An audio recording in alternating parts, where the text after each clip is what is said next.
Querido irmão, sem delongas, abra a palavra do Senhor Deus, Epístola de Judas, capítulo 1. Nós iremos fechar a exposição deste primeiro versículo nesta manhã. E iremos voltar os nossos olhos para este texto. Judas, capítulo 1, versículo 1. Nós estamos falando desde a semana passada sobre a segurança daqueles que foram eleitos e escolhidos por Deus. Judas trata sobre isso. Judas apresenta-nos, neste verso 1, a nossa identidade. Nós dizíamos, semana passada, nós temos uma identidade, irmãos. Nós fomos lavados e remidos pelo sangue do Cordeiro. Nós fomos comprados por alto preço. E acabamos de cantar essa verdade. Ele se entregou voluntariamente. Ele nos amou primeiramente. Ele se deu por cada um de nós. Judas tem a intenção aqui de apresentar aos leitores a identidade do cristão, a segurança daquele que foi remido pelo sangue do Cordeiro. Judas inicia a sua epístola dizendo: Judas, versículo 1, servo de Jesus Cristo, irmão de Tiago, aos chamados, amados em Deus Pai e guardados em Jesus Cristo. Amém, Senhor. Vamos ler mais uma vez, toda a igreja bem forte, irmãos. Judas, servo de Jesus Cristo, irmão de Tiago, aos chamados, amados em Deus Pai e guardados em Jesus Cristo. Amém. Ó Deus maravilhoso, muito obrigado, Pai, por esta manhã. Obrigado, ó Deus, por esta palavra, por este texto tão maravilhoso, tão confortador, que nos traz a estabilidade espiritual, que nos conduz em triunfo, como nos diz a Tua palavra, que nos traz a certeza que em Cristo nós estamos seguros, aleluia, seguros. Ó Deus, aplica esta palavra, ministra, usa-me como instrumento em Tuas mãos, ó Pai. Que o Senhor possa agir livremente em nós nesta manhã, Senhor Deus, através da suficiência da Escritura. Assim nós oramos em nome de Jesus. Amém, Senhor. Glória a Deus. Irmãos, semana passada nós começamos a ministrar esse texto e, como dizíamos aqui na oração, um texto que traz ao coração da gente uma segurança, uma estabilidade que difere daquilo que o mundo apresenta como segurança. A nossa segurança é Cristo. É interessante, irmãos, que Judas, que é o autor desta carta, não vou entrar nos pormenores, nós ministramos semana passada. Judas tem uma intenção aqui muito clara quando ministra esta epístola aos leitores aqui desta carta. E nós precisamos entender, irmãos, que Judas estava aqui combatendo heresias, seitas. O público-alvo aqui de Judas, nesta epístola, eram cristãos que conheciam a lei de Deus. Interessante como os conhecedores da lei, por vezes, eles permitem, por negociar valores que são absolutos, que outras doutrinas, que outros ensinos, sorrateiramente comecem a invadir a igreja. Judas está preocupado basicamente aqui em relação a duas verdades que nós ministramos aqui semana passada. Judas, ele denuncia aqui uma liberdade sem limites, que é denominada de antinomismo, que era uma ideia, um conceito que estava tomando conta da igreja naquele período. Conceito vindo de fora para dentro da igreja. Ou seja, as pessoas defendiam uma liberdade sem limites. E eles defendiam a seguinte tese: se nós estamos seguros e guardados, a nossa alma está segura e guardada em Cristo, nós podemos viver intensamente a nossa carne, os prazeres da carne, porque em nenhum momento nós iremos perder a nossa salvação, já que nós estamos seguros. E isso é uma liberdade sem limites, irmãos, porque nós entendemos à luz da Escritura, e Judas quer combater essa liberdade sem limites, que quando nós somos alcançados pela graça de Deus, concomitantemente, nosso coração é levado a uma vida de santidade, de compromisso, de mortificação da carne. Nós não queremos mais pecar mesmo pecando, nós não gostamos mais do pecado, mesmo tendo aquela luta interna que Paulo diz, é uma luta interna, constante, ininterrupta, do bem que eu quero fazer eu não faço, mas o mal sempre se apresenta diante de mim. Todavia, queridos, isso é uma permissão para uma liberdade sem limites. Judas estava combatendo aqui, sobretudo, o antinomismo, que é essa liberdade sem limites. Mas também Judas estava combatendo outro erro que sorrateiramente invadia a igreja, que era o gnosticismo, que trata especificamente sobre o conhecimento sem fé. Judas estava tratando sobre a questão espiritual também desse povo.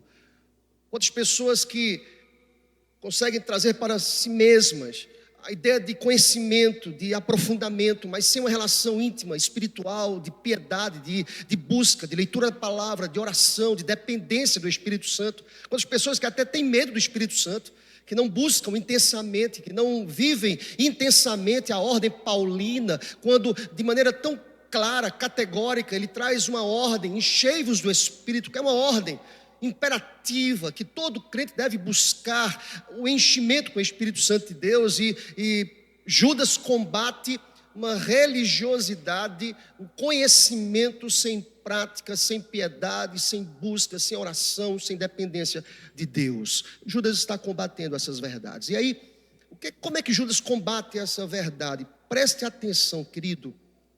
A mentira só toma espaço quando a verdade deixa de ser ensinada. Eu vou repetir, querido. A mentira toma espaço e ganha espaço quando a verdade deixa de ser ensinada. E Judas quer pregar a verdade. Judas quer apresentar a esta igreja a identidade delas. E desde a semana passada nós apresentamos a identidade de cada um de nós aqui. Porque veja como Judas abre esta epístola dizendo que nós fomos chamados. Eu disse que essas três palavras, chamados, amados e guardados, compreende de maneira muito clara aqui uma interpretação e a inserção nessas três verdades dos 5 pontos do calvinismo. Quando nós olhamos para a palavra chamados, que foi a palavra ministrada e tratada semana passada, chamados, revela-nos de maneira muito clara, primeiro, a depravação total do homem. O homem está incapacitado por estar morto em seus delitos e pecados de se auto-salvar, se auto-chamar. Nós somos chamados e fomos chamados, e bendito seja o nome do Senhor Deus. Uma força poderosa que veio do trono, nos chamou, nos amou, nos procurou, nos transformou, nos regenerou, nos justificou, e hoje, de fato, nós somos novas criaturas, depravados, hoje, salvos e remidos pelo sangue do Cordeiro, aleluia. Depravação total do homem, mas também nós falamos semana passada que quando nós pensamos em chamados, nós entendemos que na contabilidade de Deus, permitam-me esta expressão, na contabilidade de Deus, há uma expiação que é limitada, ou seja, a expressão limitada para trazer um entendimento a todos nós que Deus, para quem Cristo morreu, todos eles serão salvos. É o que o ponto calvinismo, o terceiro ponto diz, expiação limitada, particular, para quem Cristo morreu, esses serão chamados. Você entende assim, meu irmão? Amém?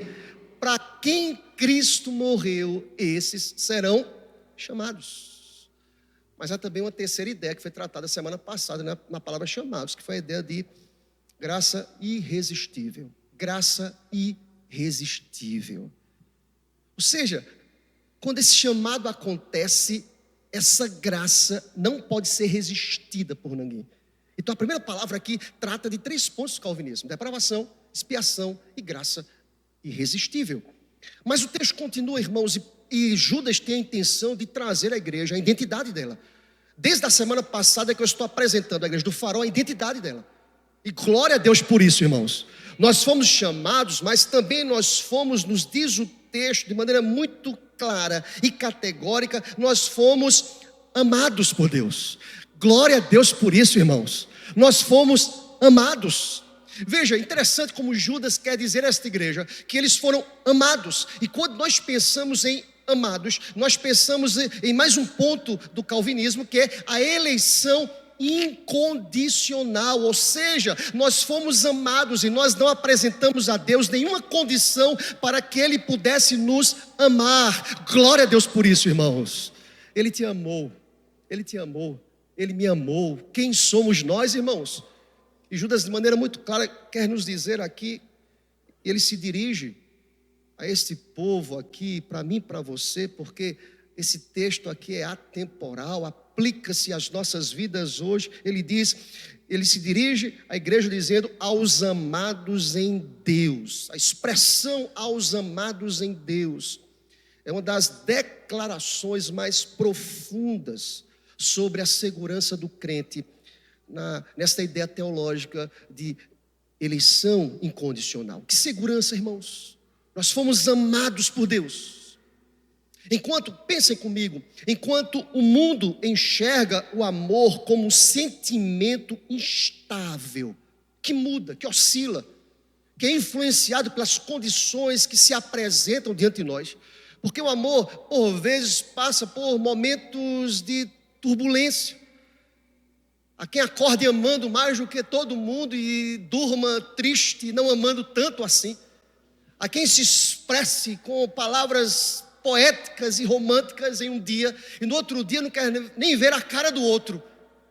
O amor que é baseado nesse sentimento instável que o mundo apresenta, não cria uma expectativa de estabilidade, como a Bíblia nos diz. O texto faz questão de dizer, nós fomos amados em Deus, que é um amor imutável, que é um amor inquebrável, que é um amor que não muda, que é um amor que não sofre alterações e oscilações. Eu quero lhe dizer nesta manhã que da mesma forma que Deus te amou no primeiro dia que te chamou, Ele te ama hoje e haverá de te amar todos os dias até a consumação dos séculos, e haverá de te amar por toda a eternidade, porque Deus, Ele é amor, aleluia.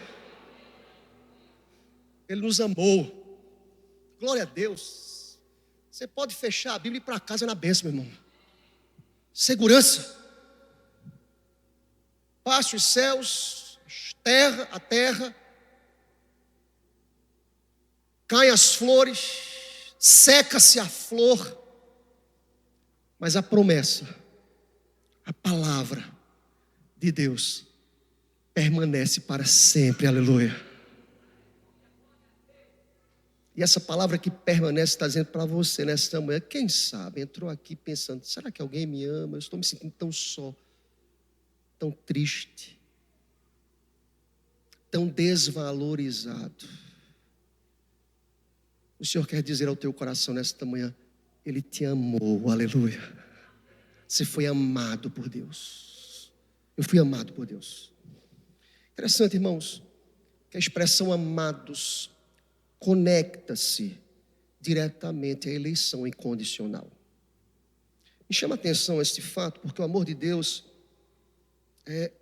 entenda isso. Alguém já disse que o amor de Deus é o combustível do decreto que nos escolheu antes da fundação do mundo. Sabe por que Ele te amou?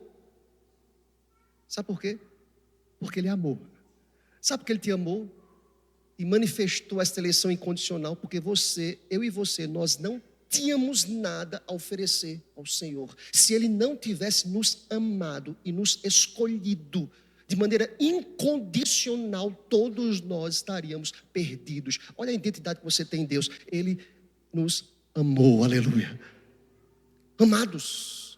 Interessante, irmãos, que quando eu penso que amados aqui, e o amor de Deus Pai é o combustível do decreto que nos escolheu antes da fundação do mundo, eu penso automaticamente na correlação textual que Paulo faz, lá em Efésios capítulo 1. Judas fala sobre esse amor, baseado nesta ideia deste amor de escolha incondicional.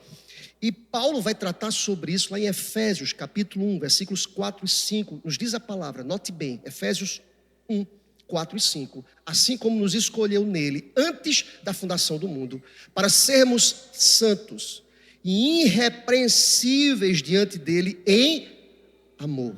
Repita comigo, em? A base da eleição é o amor. A base da ação de Deus é amor. Olha o texto, ele continua, verso 5, acompanha comigo. Nos predestinou para ele, segundo a a adoção de filhos por meio de Jesus Cristo, segundo o beneplácito, o querer da sua vontade. Observe a cronologia, a escolha ocorreu antes da fundação do mundo. Isso exclui categoricamente, definitivamente qualquer ação humana como causa desta salvação, irmãos, pois nem existíamos, nós nem existíamos. Ele nos amou, Ele nos escolheu antes da fundação do mundo, baseado em seu amor. Você é um amado do Pai, aleluia. Você é um amado de Deus, querido. Deus te amou. Olha aqui para mim, querido, quando você entrar em crise, em casa, sozinho, deitado ali, nos teus pensamentos mais profundos e íntimos, nunca esquece disso. Deus me amou antes da fundação do mundo, aleluia. Olha a ideia aqui, irmãos, de eleição incondicional. Note bem, o amor de Deus não é uma resposta ao comportamento humano. Nada disso, o texto não diz isso. Como alguns pregam aí fora. Não é uma resposta ao comportamento humano. Mas o amor de Deus é a causa principal. Amados, porque Ele nos amou antes da fundação do mundo. Causa principal, Ele nos amou. É o que o motivou, é o que o levou a enviar o seu Filho à cruz, aleluia. É interessante isso, irmãos, quando nós entendemos isso, amados em Deus Pai. Olha a preposição usada aqui, em. Amados em, há uma preposição aqui, irmãos, e esta preposição indica união e esfera de existência. Há uma relação aqui em Deus Pai. Uma relação aqui, irmãos, a relação com Deus não é uma relação apenas de um conhecimento distante, mas íntima. De um Deus que se revela, que se relaciona, que fala, que ministra, que fala nesta manhã através da revelação especial, que ama através da palavra, que cuida através da palavra. Cada palavra no texto sagrado é um cuidado de um Deus que se relaciona em Deus Pai. Olha, há uma relação íntima da Trindade aqui estabelecida também. O Pai ama o Filho Jesus com amor infinito. E quando nós estamos em Jesus Cristo, o Pai passa a nos amar com o mesmo amor que amou e que ama o seu Filho. Entenda isso, há uma relação de trindade, há uma manifestação de amor, de relação com a igreja. Você e eu, nós somos amados do Pai, aleluia. E com a mesma intensidade que Ele ama o Filho, Ele te ama. Olha que coisa preciosa, meu irmão. Você pode dizer amém por isso, aleluia.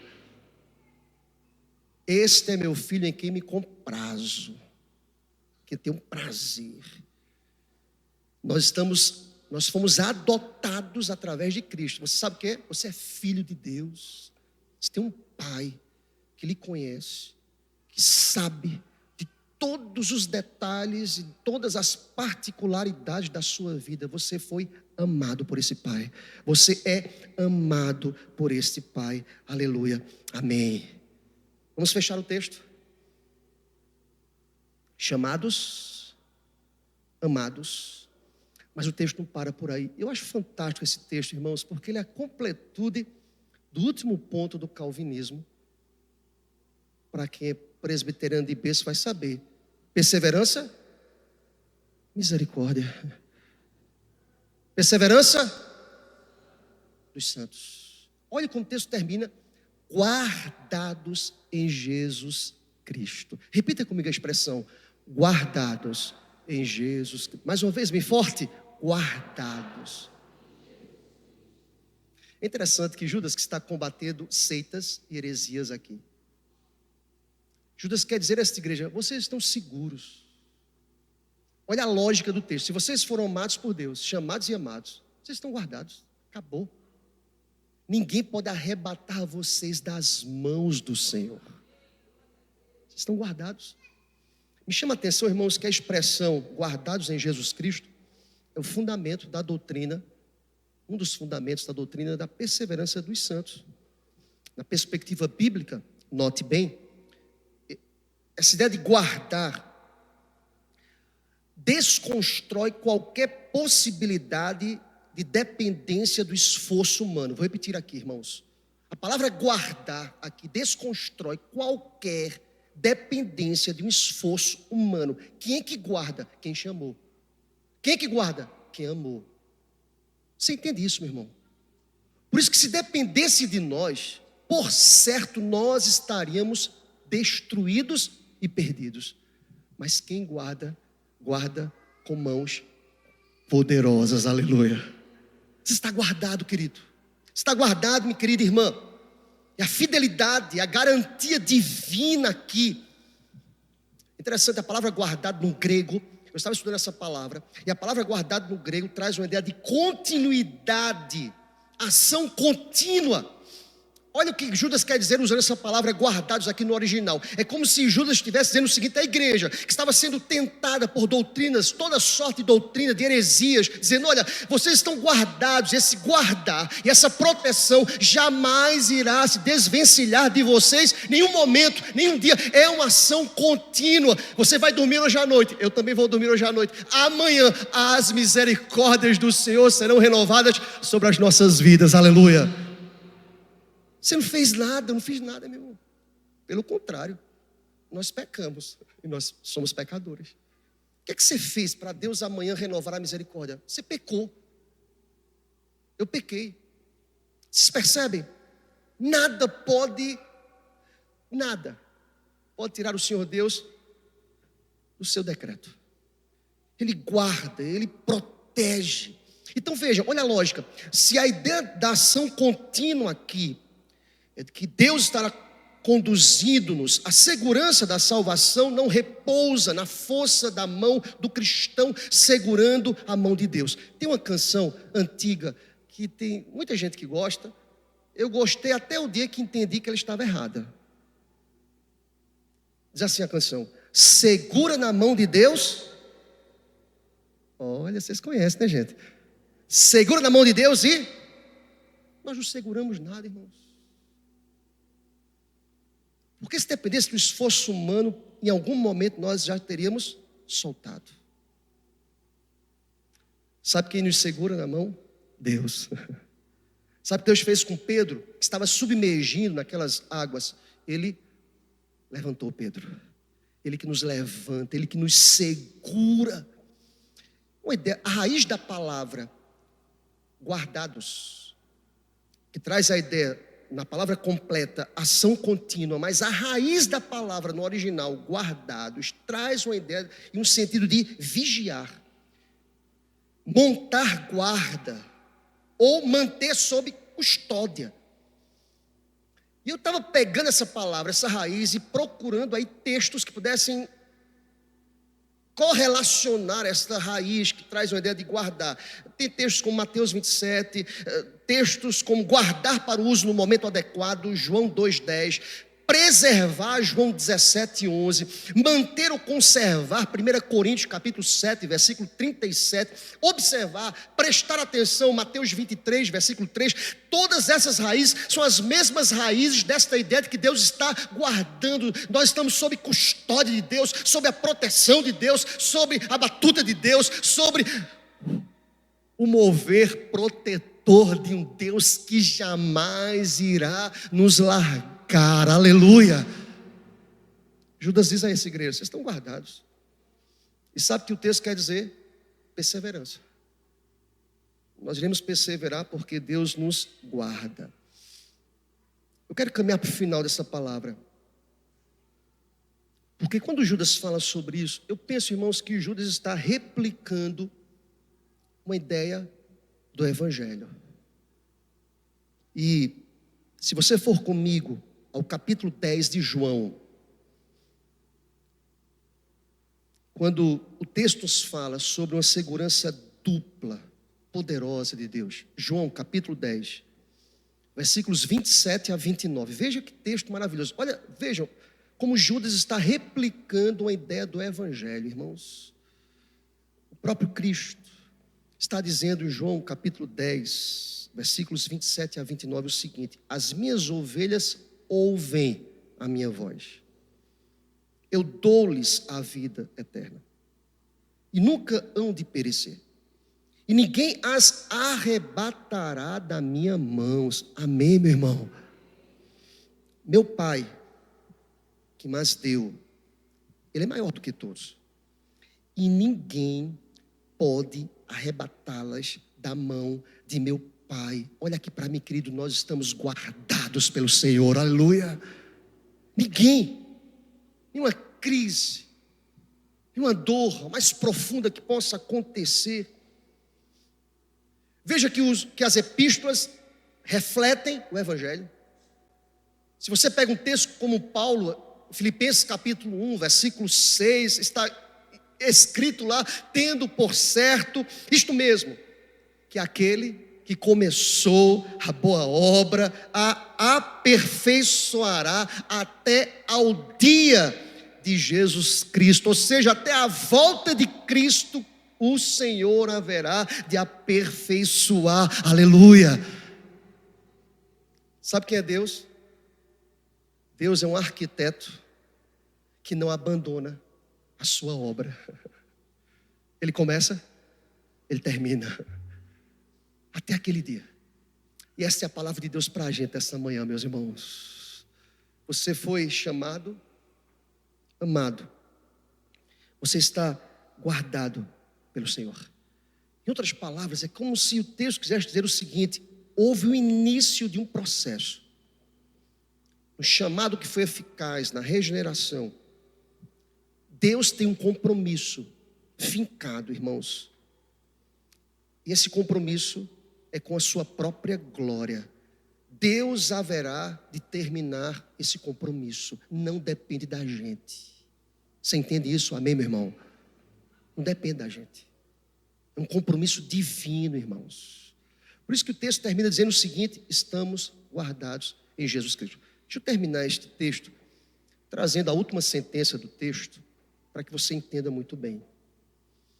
É como se o texto quisesse dizer aos leitores aqui: se estamos guardados em Cristo, quem chancela essa segurança é Jesus. O sangue de Jesus é poderoso, meu irmão. É como se o texto quisesse dizer o seguinte: olha, é Jesus que está chancelando, é o Cordeiro. Lembram da Páscoa? O que é que trouxe salvação aos primogênitos judeus? Uma promessa: matem um cordeiro, passem sobre os umbrais das portas o sangue do cordeiro imolado. O anjo da morte vai passar. A palavra Páscoa é passagem no original. O anjo da morte vai, Páscoa, passar. Porque quando o anjo olhar para a porta e ver a marca do sangue, o anjo vai entender da morte: esta casa foi marcada pelo chamado e pelo amor de Deus, aleluia. Eles estão guardados. Vamos fazer a aplicação para a gente aqui hoje. Se o texto diz que eu estou guardado em Jesus Cristo, eu também devo celebrar a Páscoa, porque a morte eterna passou da gente, aleluia. A morte eterna olha para nós, a condenação eterna, e nós fomos legitimados, chancelados e marcados pelo sangue do Cordeiro. No trono branco, no último dia, nós receberemos um convite: vinde, benditos do meu Pai. Nós estamos guardados em Deus, nós estamos seguros no Senhor. Interessante, irmãos, vejam, é interessante, se você volta um pouquinho a página da tua Bíblia, lá para 1 Pedro capítulo 1, versículo 5, está assim um texto, bem mais claro do que esse, não pode, meu irmão, mais claro do que esse texto. 1 Pedro capítulo 1, versículo 5, vai comigo, por gentileza, querido. O texto fala sobre protegidos pelo poder de Deus, guardados pelo poder de Deus. Se você encontrou o texto, fica em pé, querido, para a gente orar depois. 1 Pedro capítulo 1, versículo 5. Vamos ler juntos, bem forte, toda a igreja. Que sois, pelo poder de Deus, mediante